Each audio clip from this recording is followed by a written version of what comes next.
I was playing the guitar during our intro. Nice. Air guitar, that is. Welcome back to Image of the Invisible podcast, guys.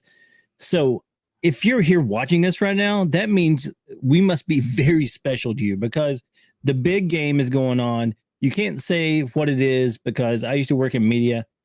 And if you said the name of it, you could get sued. I don't know if you can do that on here, but I'm just going to avoid it and just say the big game is going on between, the foosball game. Guys, I'm not really an NFL guy, so that's why I'm here. And Phil's here because I don't know. Do you like NFL football?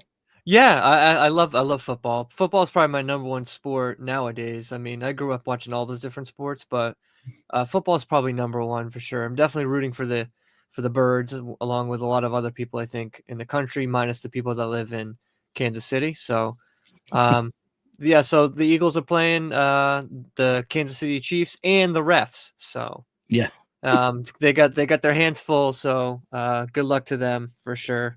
Yep. And so far so good for them. So we'll hope that continues. Cool. Yeah, I just don't get into football.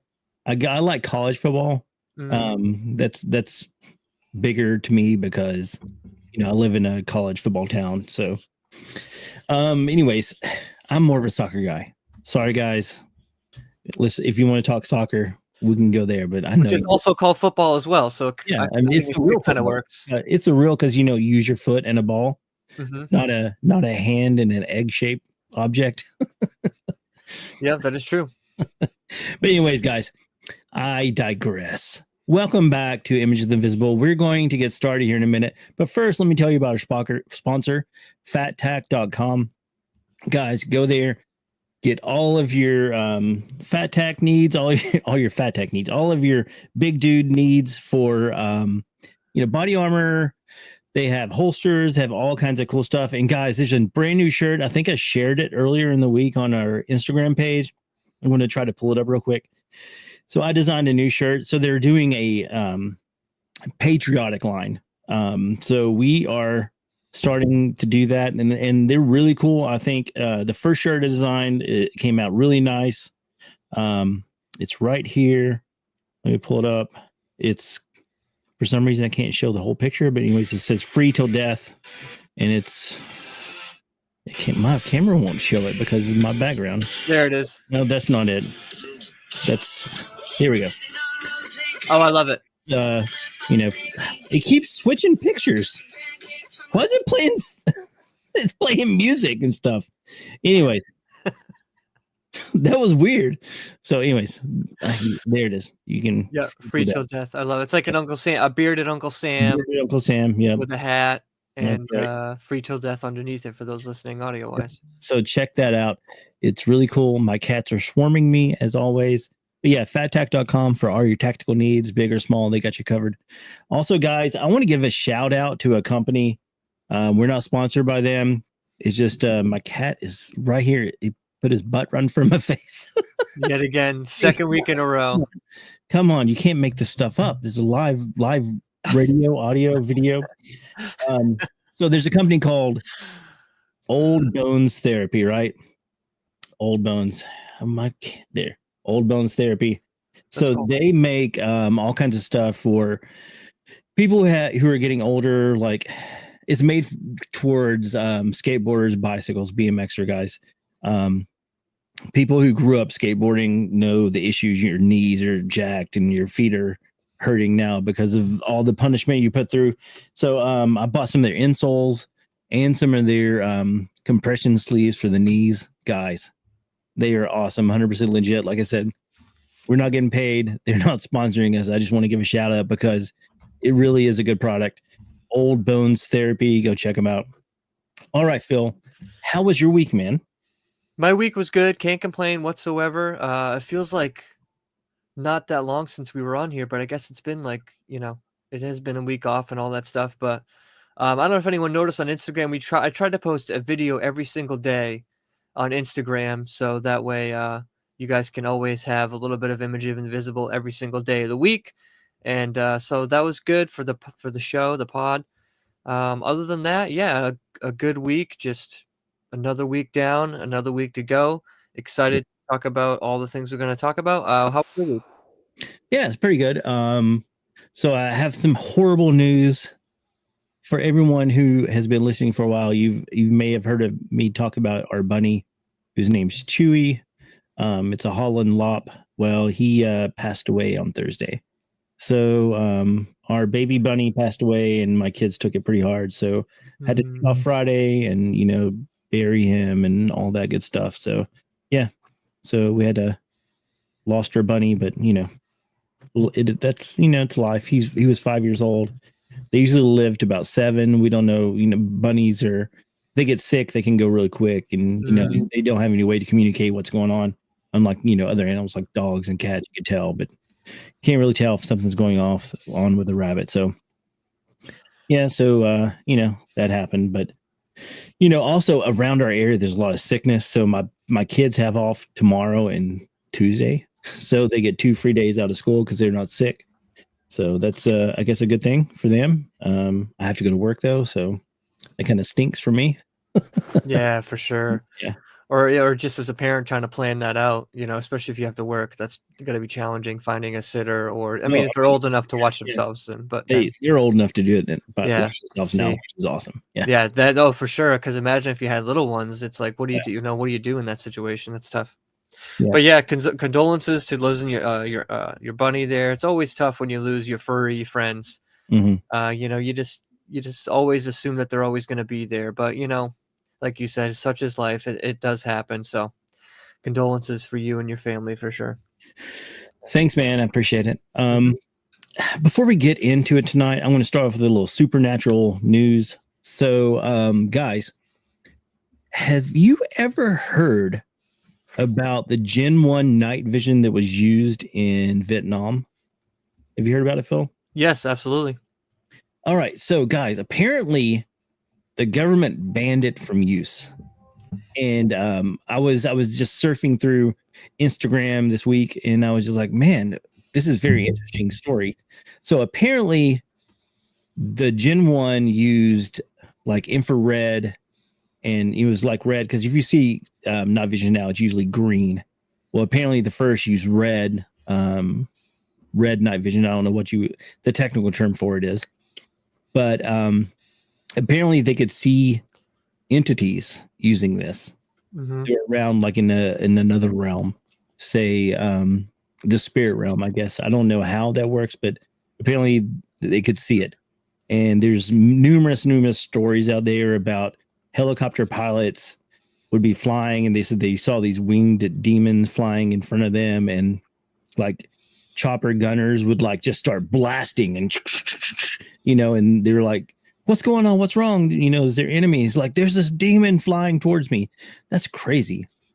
But it doesn't stop there. Even the people on the ground troops saw stuff in the forest, like creatures and just worldly beings. That's crazy, man. What do you think about that, Phil? Yeah, no, that is definitely really creepy, especially when you're already at war and you're looking for enemies and stuff like that. So you're already at a heightened level, just looking for normal people, and then you add that supernatural element to the mix with this night vision and stuff. So yeah, that's got to be next level creepy for sure, Yeah, especially when you're shooting at things that aren't there with the naked eye. That can be definitely challenging for sure. So yeah, I had heard that before, and I thought it was really creepy the first time I heard it. So yeah, definitely weird, and I can understand why they decided to go to green and go to another color. So, yeah, because I guess with other colors it doesn't pop up or something. I Or guess so. I don't know. It's weird because I've heard of maybe they use. I cannot remember the name of it. There's some sort of glass that apparently it was made that has some sort of filament or some sort of liquid in between the glass, and whenever you hold it up and look through it, you could actually see into other dimensions. Also, I wonder if that's the same thing they were using for the night vision, which is very interesting. I wish I could think of the name of it. I'll look it up and see if I can find it while we're talking here. But yeah, man, that's just so weird to think that the technology's out there to be able to view things that are not seen. You know? yeah, no, absolutely. That's definitely something that nobody wants to see. And Yeah, like I said, especially being in wartime and fighting for your life, that's definitely something that you don't want to see. In addition yeah, to other troops and all that other stuff. So yeah. What is it called? Auras. That's what it is. I think that's what they used to use the glass for. that Or makes sense.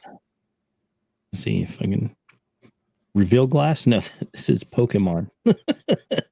That's not what I'm looking for, guys. Do you have any family members that were in Vietnam? I do not. Nope. Hmm. I may have, but they've long passed. So I don't know. I can't remember if like I think my great uncle who lived in Georgia was in Vietnam, um but I don't know. I can't remember. Yeah, my dad was in the army during Vietnam, but he wasn't in Vietnam. My dad was the only child, so he didn't get drafted. Oh, okay. Yeah. Gotcha. That makes sense. But he had friends that were in Vietnam, so Hmm. Yeah.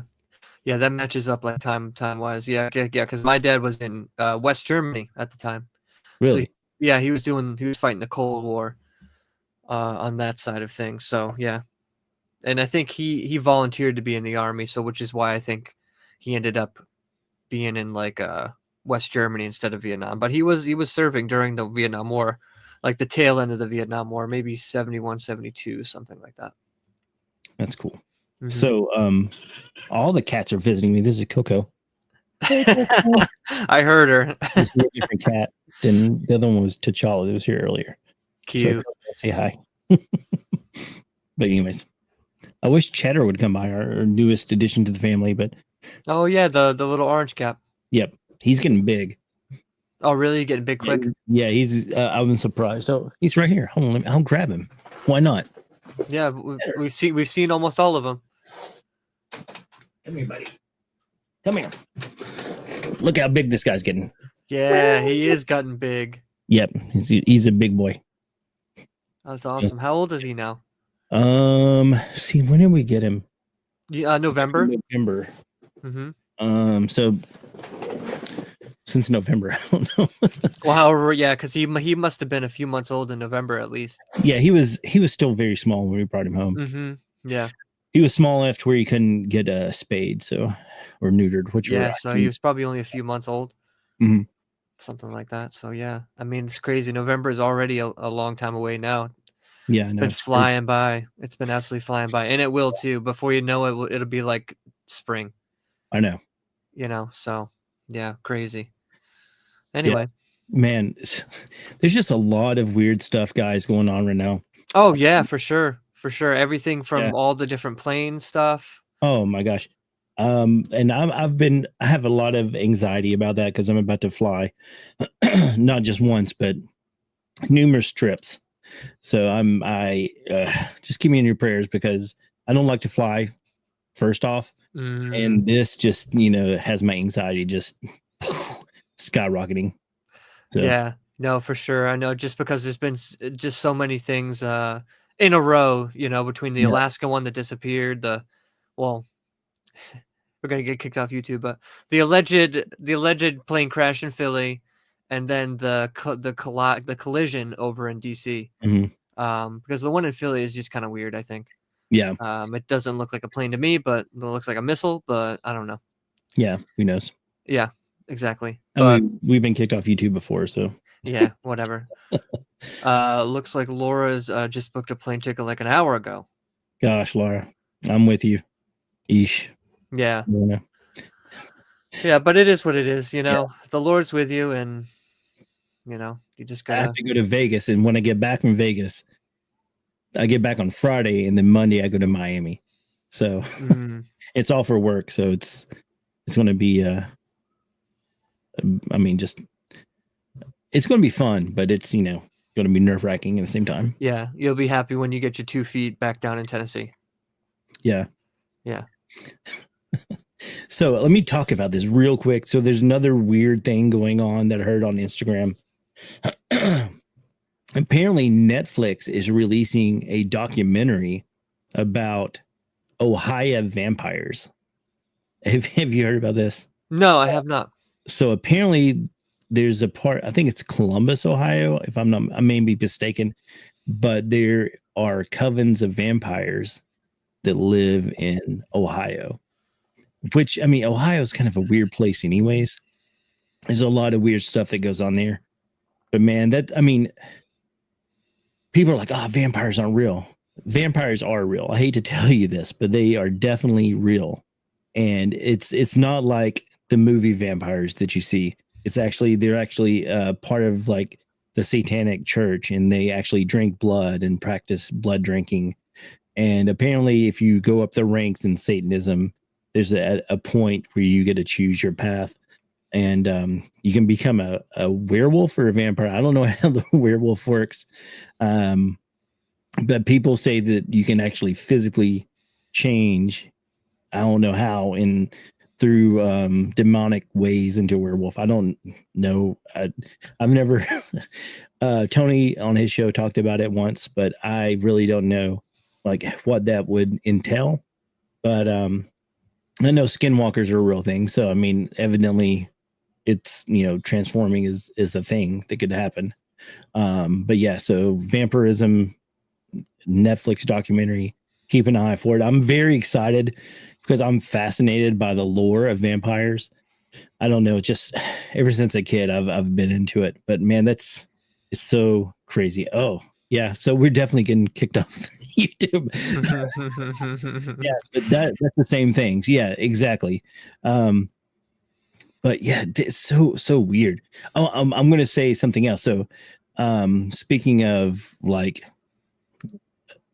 that stuff, I'm not gonna say just no, it's fine. You don't have to be sorry, because I mean YouTube. I mean Who cares about YouTube? who cares about YouTube? We have Rumble, which is more free. But yeah, so there's all that stuff I was talking about last week or 2 weeks ago. It was the the health stuff that's coming out. So apparently it's a methylene blue or something like that. So RFK Jr. was drinking it on the plane. On the plane, yeah. Yeah. But I mean, that's another health benefit to that. It's actually supposed to help like reverse your age somehow, like take away lines and wrinkles and stuff. So it's kind of similar to the other thing that you were talking about. But it's very interesting. I wonder where that dye comes from. I don't know. It was in well, at least the bottle looked like it was in like a medicine type bottle type thing. Yeah. I don't know where you would buy it. I'll have to look it up. I mean, I heard it's easy to get, but I wonder like what it's derived from. Like what like is it from a plant? Is it where do they get this? Is it synthesized? I don't know. Like Yeah, good question. I don't know enough about it to know where it comes from. Yeah, I hope it's not from blood. Yeah. That's where I was getting at. Yeah, I don't know. I don't think so, but yeah, I'll have to look into that for sure. Yeah. So that's one thing that in the Bible it says, it's one of the things that's really said, don't drink blood. There's a big thing about not drinking. Yes, there is. In the Bible. Yes, there is. Yeah. Yeah, it's very interesting.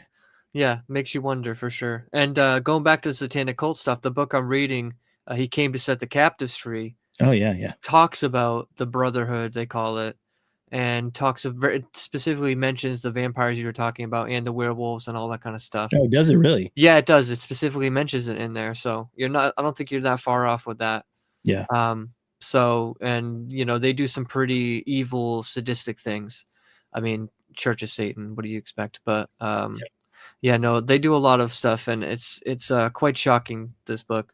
I'm almost done with the book, actually. I'm about like 70% the way through, maybe 75% the way through. Yeah. So once I get it done, I'll have to mail it to you because it's an intense read, but it's a must read for sure. Cool. Oh, definitely. I wonder if there's an audiobook version. Oh, I'm sure there probably is. Because I can get down better with the audiobook, so I can just throw it on when I'm working and listen to it. Go ahead. No, go ahead. So I was going to say the Church of Satan. It's a very interesting thing because it's kind of like a 2-part religion, I guess you would say. I don't know if you want to call it a religion, but there's this like sect of Satanism that's like, oh, just do what you want, be free, And then there's another sect of it that's the real deal Satanism. you know. And I don't know exactly how it works. If you get into the one part and then they like, oh, so let's take it a little deeper, and you find out really what it's about. I don't know if that's how it works. I know there's like I can't think of his name. His name's escaped me, but there's one guy that wrote like satanic verses, and then there's another one. There's a Church of Satan, then there's the Satan. I don't know. I can't remember. But there's Anton LaVey is the one that created one of them. That's like the legit, Satanism, and the other one is like the kind of, come here and do what you want. Like you. It's pretty much like a club for anything goes. Yeah. And it's kind of weird how they portray it. I mean, I don't know. I don't know a lot about it, but I'm just saying there's two sects to it. Yeah. Yeah, for sure. And it's the real sect gets really dark real quick. It's all I'll say about it. Yeah. It's just very, very dark. But yeah, I actually got a couple other books from that author. I'm gonna read this one next, and it's called Prepare for War. It's about spiritual warfare. It's kind of like the second book to the first book that she wrote. So yeah, dude, it's an intense read for sure. So I highly recommend that book for anyone that's like interested to figure out, what's really going on with all that kind of stuff. Yeah, definitely. From a person that used to be a part of it. So yeah, definitely next level. Yeah, it's so crazy. Just I don't understand. I guess people who I don't understand how people can go down that path, Yeah, I think it's people that are just misguided, looking for power, because there's a lot of like witchcraft stuff in there, and they do attain certain powers and stuff that if for non-Christian people that don't know anything about it, they were like, oh, this is crazy, this is unbelievable, I have all these powers, I can do this, I can do X, I can do Y, I can do Z. But you are at the beholden of Satan and his minions, and sacrifices and black masses and all that kind of stuff. So like I said, it gets very dark very quickly. Highly recommend the book, because it'll open your eyes to all that stuff. Yeah, I definitely want to read it. And it's they're very secretive. Oh yeah, 100%. It's like it's like like the Freemasons. We were talking about that today at church, some of my friends and I, and it's like you think it's a do-gooders club until you really get into it and you realize what it's about. It starts off, we're a Christian organization, and then later on you're worshiping Satan. That's how drastic it goes. Yeah, it takes a turn very quickly. Yeah. But yeah, so anyways, let's get back into what you wanted to talk about today, because I kind of derailed it and we were going down this rabbit hole. But yeah, no worries. Get into the gospel and get away from all this satanic nonsense. Yeah, no worries. So one thing I had sent you earlier in the week, I'll pop up the picture here, is archaeological. I can't even say the word. I don't know why archaeological. Yep, archaeologist. Archaeologist. Yeah, that's right. Have uncovered compelling evidence supporting the biblical account of Sharim, the ancient city linked to David's legendary battle against Goliath. Excavations at this is a hard word, Kirbert Kaifa, located in the Elah Valley, the very site where the Bible describes the confrontation, has revealed a fortified city with two gates, an extremely rare feature in ancient times. This aligns precisely with the Hebrew meaning of Sharim, which means two gates, making it the only known city from this period to have matched this description. Further discoveries strengthen the case for its biblical significance. Massive city walls, pottery with early Hebrew inscriptions, complete with the absence of idol worship, point to a thriving community around King David's time, around 1000 BC. Even more striking, this location in Kabat Karif matches the biblical account in 1 Samuel 17:52, which describes the Philistines past Sharim after Goliath's defeat. So that's I'll give you a better picture. So that's just the ancient site that they kind of like discovered. That's And pretty awesome. yeah, which is pretty cool that it matches right up with the account. So I'm wondering, so they just discovered this. I mean, it looks like it should have been easily discovered. I mean, you see the big walls still intact. I wonder why they didn't have it noticed sooner. Or just didn't put two and two together. Yeah. You know, maybe with further archaeological digging and stuff, and that's how they kind of like discovered how old it was and the descriptions and stuff. But yeah, that came from the W feed on Instagram. And I think it popped up on the Image of the Invisible Instagram page. Yeah, the W feed.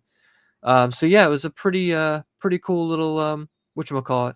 And with carbon dating confirming the site's age, its strategic position aligning with biblical narrative, these findings provide some of the strongest archaeological evidence for the existence of the structure in the Israeli kingdom during David's era. Yeah, which is pretty cool. Yeah, I was talking about Netflix earlier. They're actually, I think it's either Netflix or Amazon's doing a King David series. I think it's Amazon. Because I saw. I mean, it could be Netflix, but I thought it was Amazon because I saw the thing for it, and I sent it to Nicole. That's pretty awesome. Yeah, I can't wait for that. Yeah, I love King David and like the story of David and Goliath. That's one of the stories that really like sticks out to me. Like, for myself, it has a lot of meaning. So like when I was in the band, I was talking to, if everyone doesn't know, I used to be in a heavy metal band, and the name of the band was A Hero Remains. And I came up with the idea of A Hero Remains being like David and Goliath. So David goes and faces Goliath, and then a hero remains from, because David was this boy, he slew a giant and he became a hero. And I took that and took it into what we were doing as a band, going out and preaching the gospel in all these clubs and to places where Christian bands usually don't play. And it was like us, we're David and Goliath is a world, and we're going out and fighting the good fight. So yeah, absolutely. That story's always just been very powerful to me growing up, and it's one of those stories that you're just like, David, he's just awesome, he's a boy and he fights a giant, Yeah, absolutely. And it's always hard to kind of imagine, well, especially when you're a little kid, you're like, oh, how did he kill him with a stone? And then I saw this clip of a guy using a sling and a stone and like whipping it around and throwing it against something, and I was like, okay, I could see how he killed the giant with that. Because you see like people that know how to do it. Oh yeah. You know what I mean? Oh, and you're like, okay, wow, that's really impressive. So I completely understand how he did it.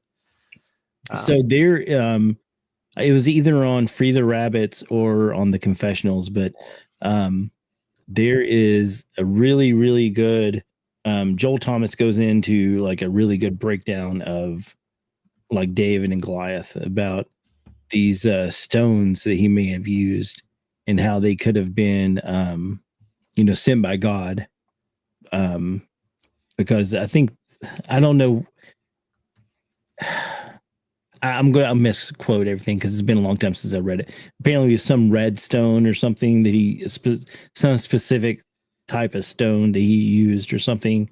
But yeah, you'll have to go check it out because it's really good. And it goes into like, Goliath's sword could have been like Nephilim technology because he was a giant.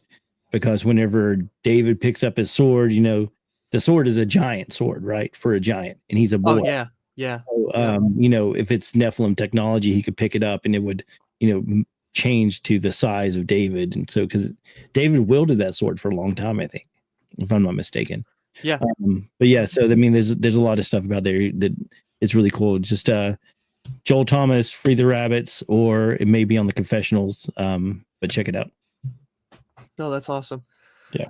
No, that's cool. I just thought it was really cool and worth talking about and worth sharing. Yeah, definitely. So next up, this comes from the Instagram account is where I saw this originally, where this video was posted. Now, I don't know the name of this pastor that's speaking here, but this comes from Saved Daughter of the King. And what this pastor is talking about is some prophecies from a pastor called J.D. Farang. Now, what's most interesting about these prophecies come from 1997. And so they're about the future events in 2020 and 2025 and kind of like this time period. So I'm just going to pull it up, and this is a super clip of all of the different, well, not every single one, but quite a bit of the prophecies that this J.D. Farang had mentioned. So let's check this out. Okay, here's the list. This is an abbreviated list. Fast mutating viral disease pandemics. Genetically developed vaccines. Smart IDs.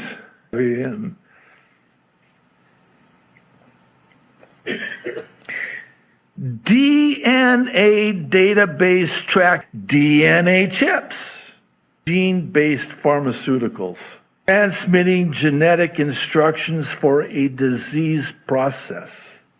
Artificial intelligence to determine gene patterns. 27 years ago, who had heard about AI? Robots for doing genome sequencing. And then, this one blew me away. Using recombinant DNA for making spike proteins. Smart homes. They have a whole chapter on smart homes / smart cities. 2020, that people would be working from home virtually. World War III, of course. Nuclear devices causing widespread contamination. Nanotech devices. This stuff was never even heard of. Digital currency. And last but certainly not least, vaccination programs. I'm sorry, I got to chuckle, because if I don't, I'll cry. Vaccination programs run by organizations like the World Health Organization for a global killer that has yet to emerge. Wow. 1997! Isn't that crazy? That is crazy, yeah. Yeah, like especially like all of those things are wild. I think the things that stand out to me the most are the things that haven't happened yet. Yeah. As far as World War III, and then the like nuclear weapons causing contamination, and whether that's water supplies, land, that kind of stuff. So definitely very, very scary stuff as far as like a lot of that stuff. I mean, I can attest in 1997, none of these things that guy mentioned in his prophecies from 97 were even a thought. Yeah. Not even a thought. I mean, the internet was like barely new. Like if someone said smart homes and smart cities, I wouldn't even know what they were talking about necessarily.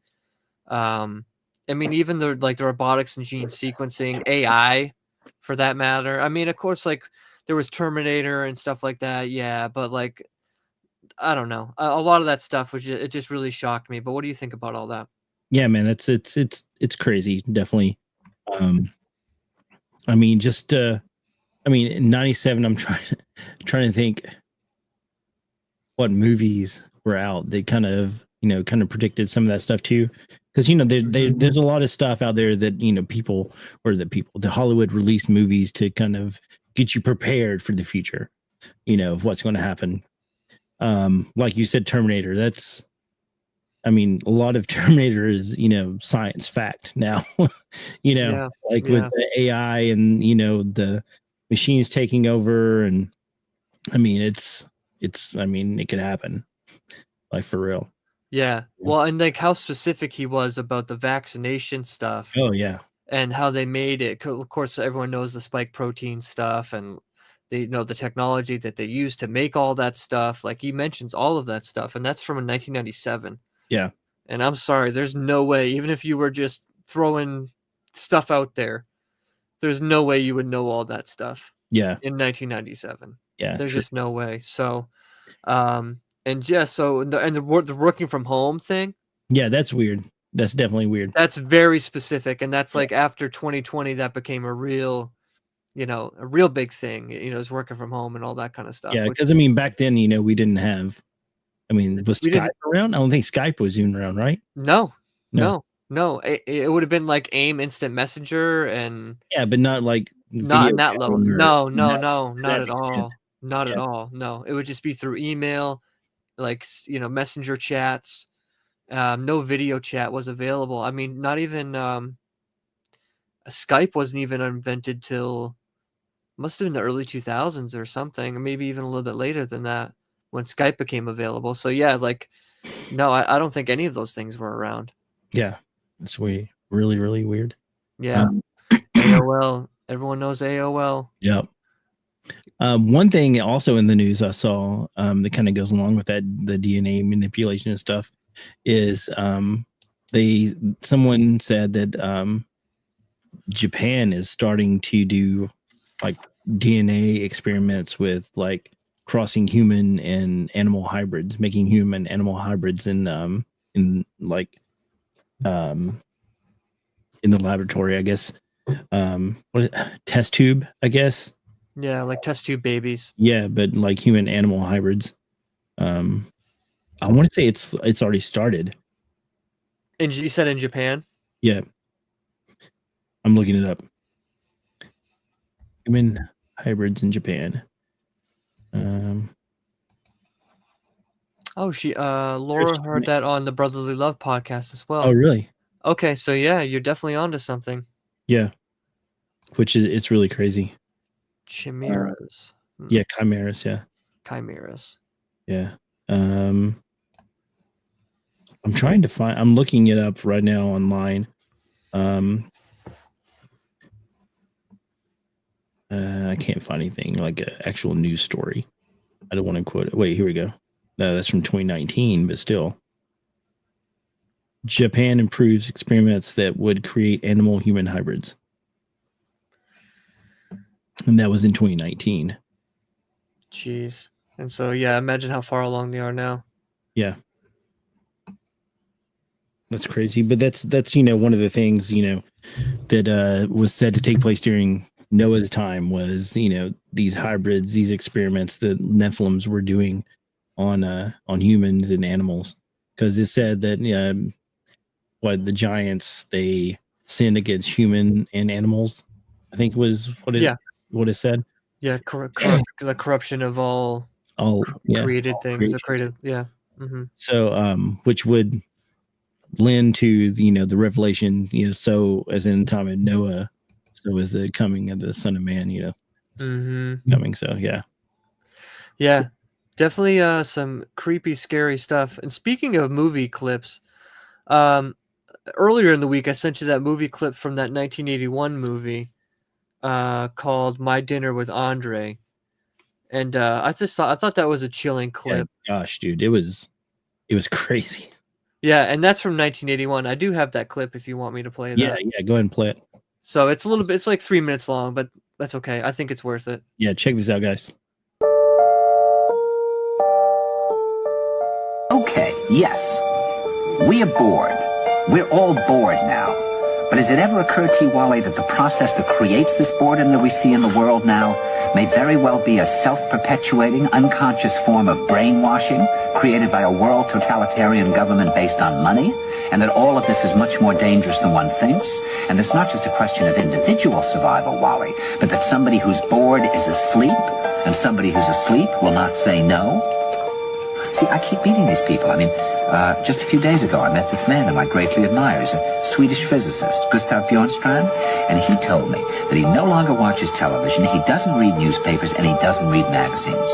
He's completely cut them out of his life because he really does feel that we're living in some kind of Orwellian nightmare now, and that everything that you hear now contributes to turning you into a robot. When I was at Findhorn, I met this extraordinary English tree expert who had devoted his life to saving trees. Just got back from Washington, lobbying to save the redwoods. He's 84 years old. He always travels with a backpack because he never knows where he's going to be tomorrow. And when I met him at Findhorn, he said to me, where are you from? And I said, New York. He said, New York, yes, that's a very interesting place. Do you know a lot of New Yorkers who keep talking about the fact that they want to leave but never do? And I said, oh, yes. And he said, why do you think they don't leave? I gave him different banal theories. He said, oh, I don't think it's that way at all.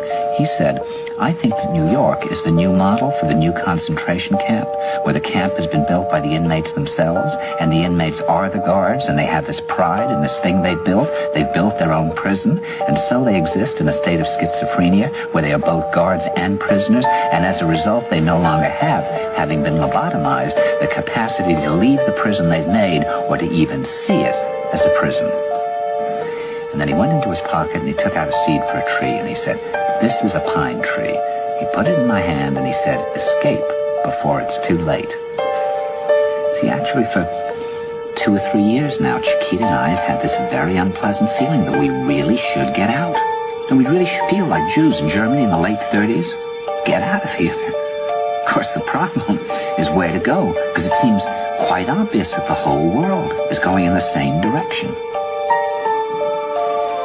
See, I think it's quite possible that the 1960s represented the last burst of the human being before he was extinguished, and that this is the beginning of the rest of the future now, that from now on there'll simply be all these robots walking around, feeling nothing, thinking nothing, and there'll be nobody left almost to remind them that there once was a species called a human being, with feelings and thoughts, and that history and memory are right now being erased, and soon nobody will really remember that life existed on the planet.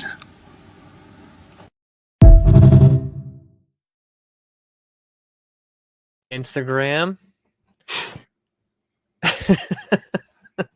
I've already watched it once, you said too, but it's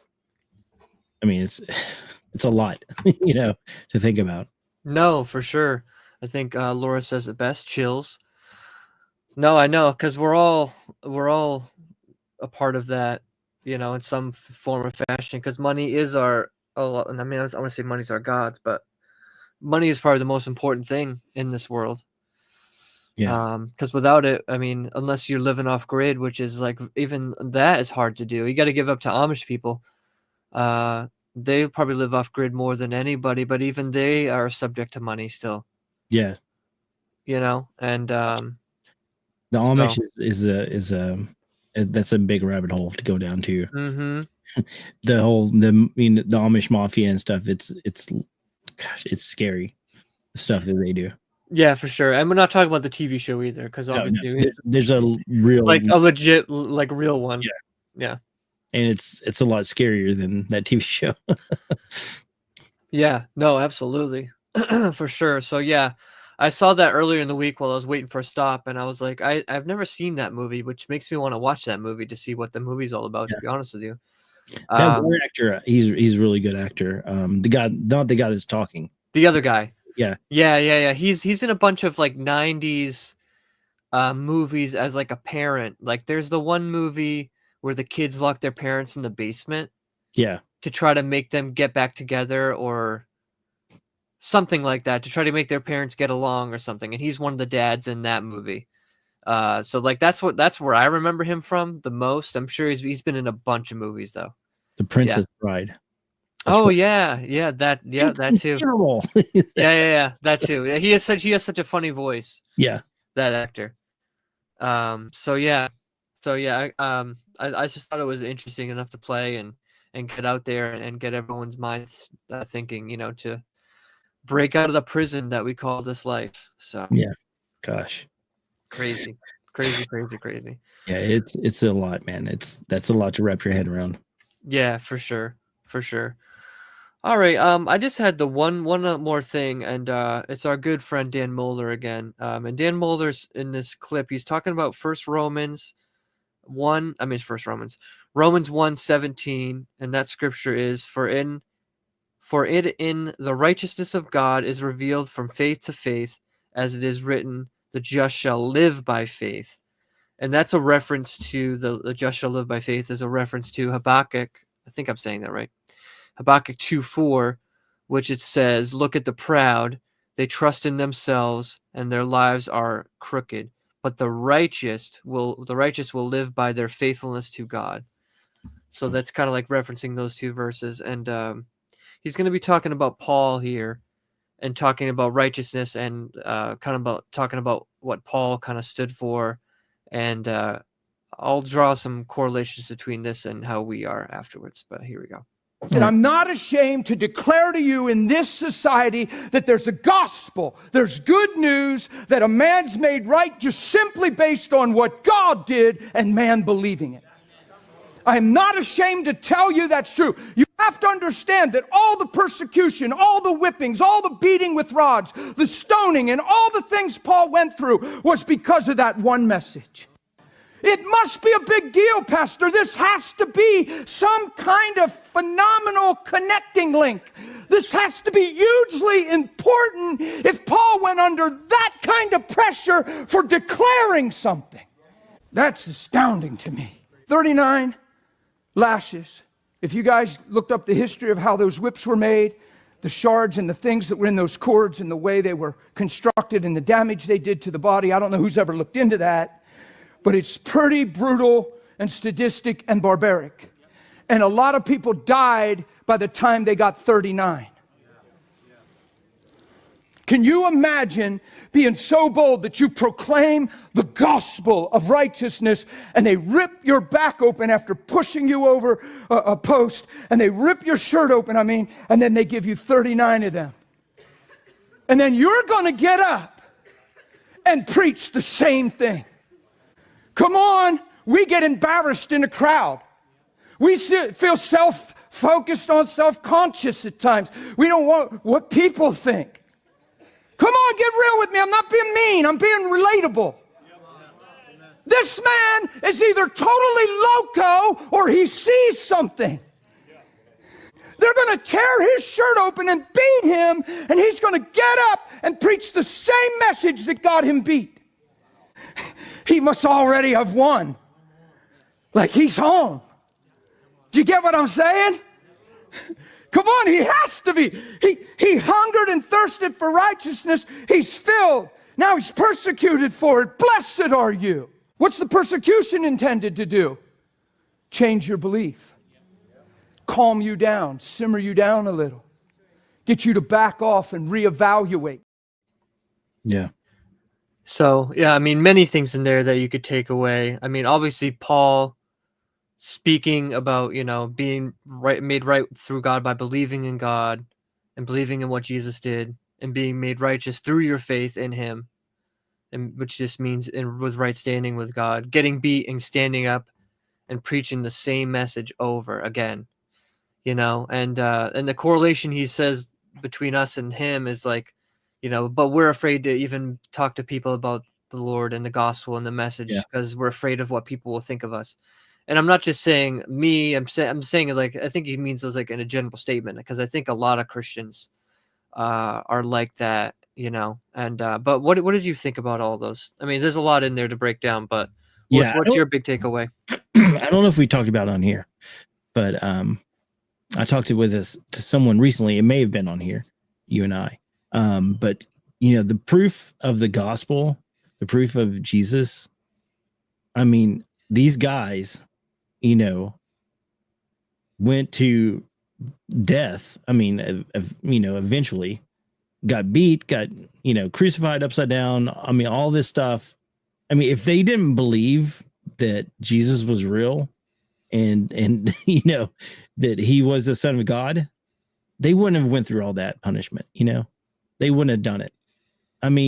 Who would do that for a lie? No one.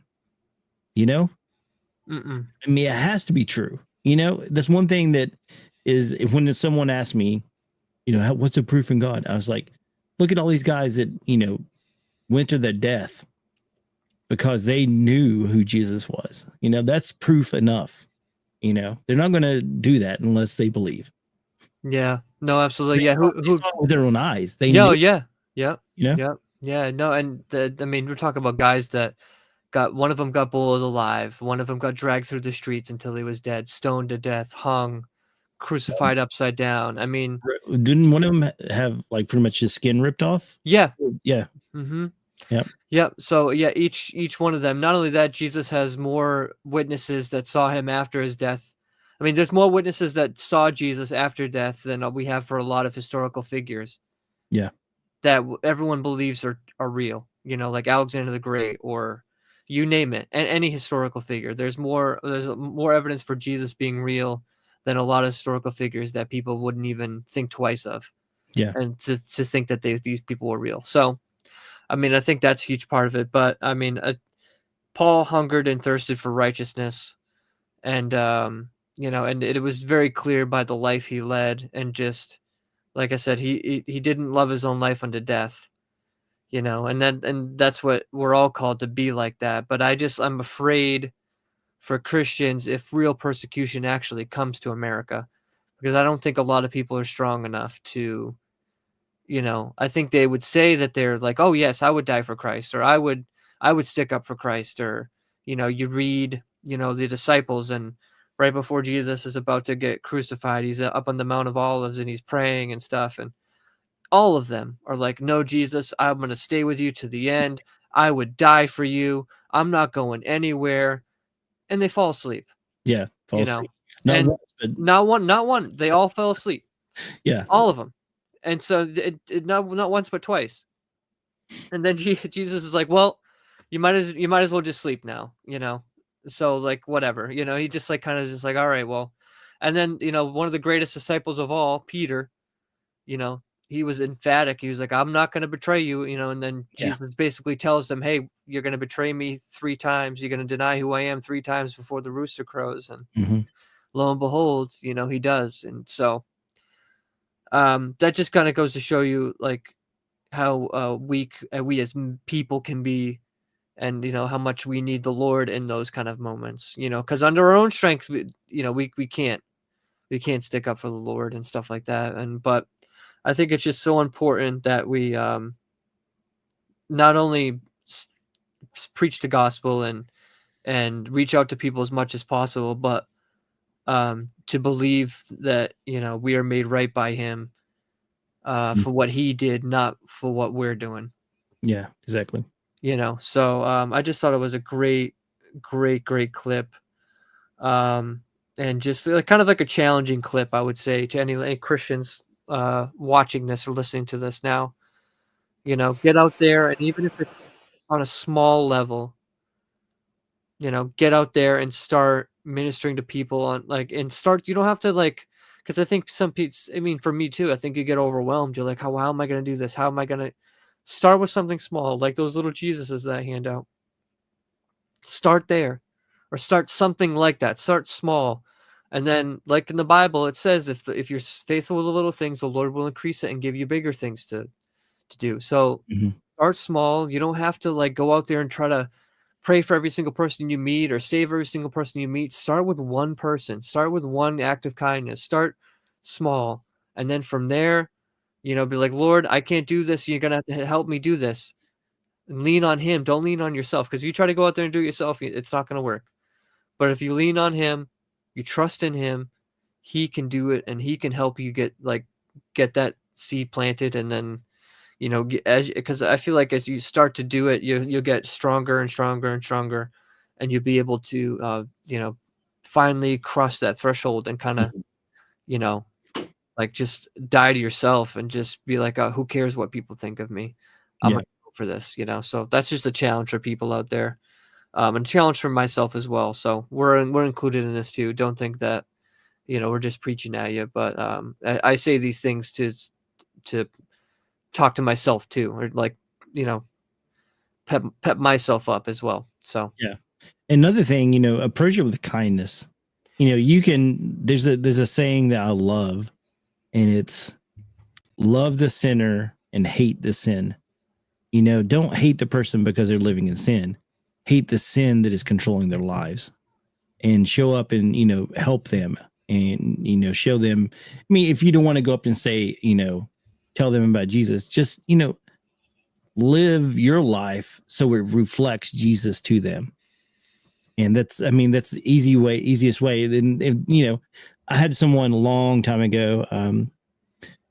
So before I was backslidden, I was playing in punk rock bands and stuff. And, but I was still strong in my faith, but I would not talk to anybody about it, essentially, because, I was afraid that people would, don't want to be my friend because, I was in these punk rock bands playing these bars and stuff. And I was straight edge. I don't know if you guys know what it is. It's, you don't drink alcohol, do drugs and stuff. So it's just like a lifestyle choice.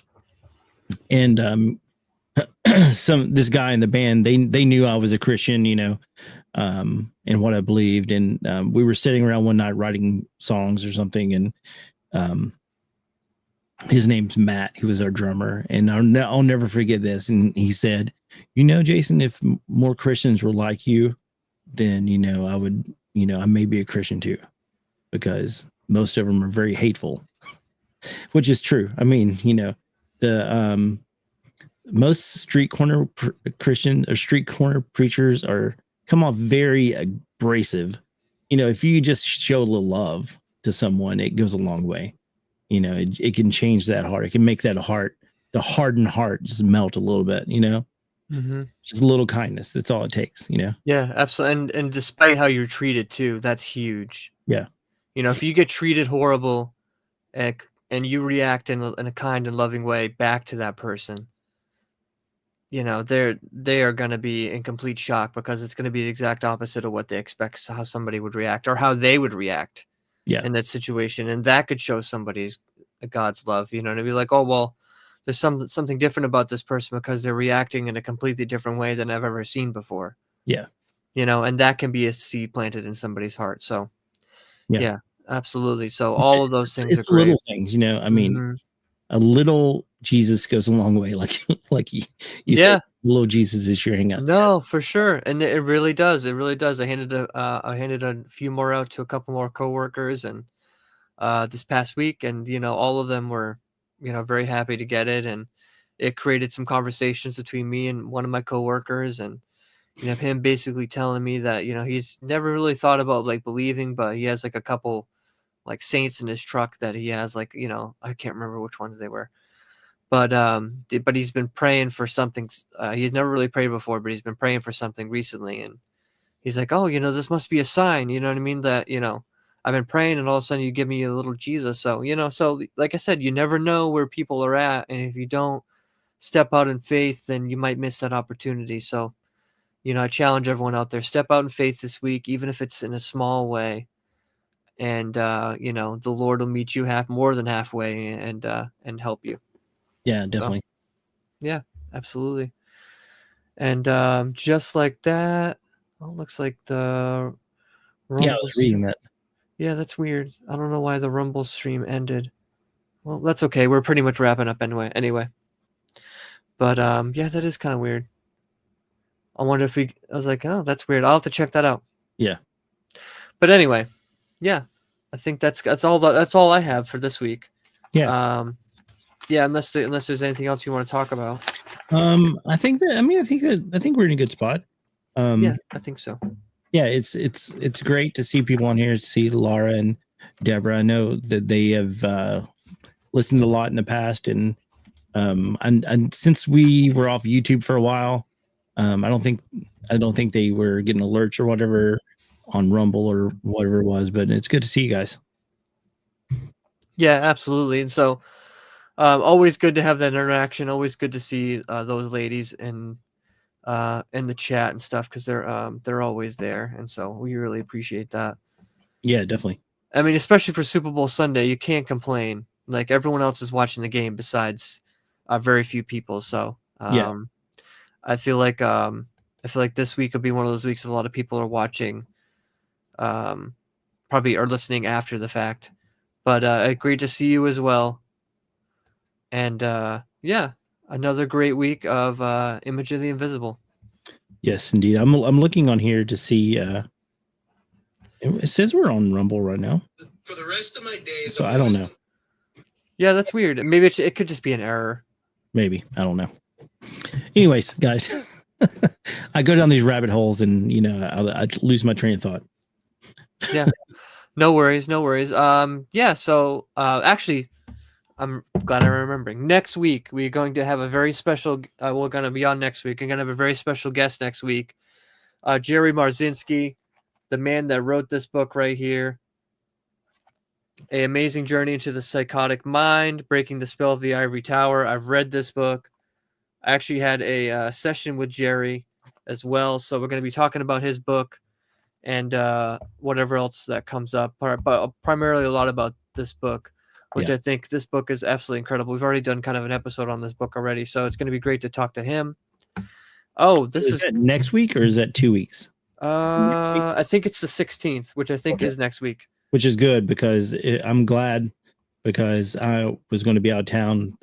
I'm out of town the week after that. So cool, perfect. Actually, that'll work. So we'll be on next Sunday. I believe we'll be on earlier than usual. I think it's at 3 p.m. or something. Oh, really? On Sunday? Yeah. Okay. Yeah.